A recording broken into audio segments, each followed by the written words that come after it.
মনে না থাকলে কিন্তু কোথায় রাখলেন বলেন? ইসরাফিল আলাইহিস সালামের দুই পুরুর মাঝখানে রাখলেন কোরআন, লৌহে মাহফুজ সহ।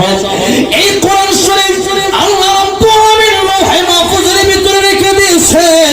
ইসরাফিল আলাইহিস সালামের কপালে সেই লৌহে মাহফুজ। এই লৌহে মাহফুজ পুরো পৃথিবীর সমান বড় একটা প্লেটের নাম। এই লৌহে মাহফুজ ইসরাফিল আলাইহিস সালামের কপালে থাকে। এবার আপনারা জবাব দেন, ইসরাফিল আলাইহিস সালাম ছোট ফেরেশতা না বড় ফেরেশতা? আরো অনেক ব্যাখ্যা আছে, আজকে আর দেব না, আরেকদিন ইনশাআল্লাহ। আগামীতে যদি কোনোদিন আল্লাহ বাঁচায় রাখে, এই বছর তো আসবো না, আগামী বছর যদি আসি তাহলে ইনশাআল্লাহ চেষ্টা করব বলা। এবার আসেন, এই লৌহে মাহফুজ ইসরাফিল আলাইহিস সালামের কপালে। ইসরাফিল আলাইহিস সালাম ফুৎকার দেবে, সেই ফুর ভিতরে কত শক্তি যে তামাম পৃথিবী শুধু উড়বে, পাহাড়গুলো তোলার মতো উড়বে। আমার ভাইরা, আমার মুরব্বি ওয়াজিরা, তার ফুতে কত শক্তি, তার হাতে কত শক্তি, আর তার পায়ে কত শক্তি। এত বড় ফেরেশতা বলেন তো বেঁচে থাকবে না মরে যাবে?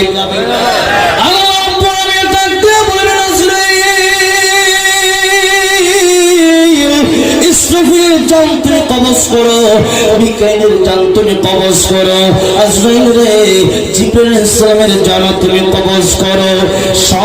সবার জান আজরাইল সালাম কবজ করে ফেলবেন, সব শেষ।